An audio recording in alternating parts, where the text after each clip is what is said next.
maple tree, malapit na siyang dumang.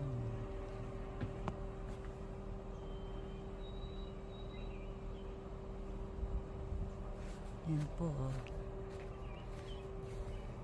Yan. Ito po yung maple tree. Tapos, yan o. Malapit na yung ano niya. Ang tawag niyan is buds.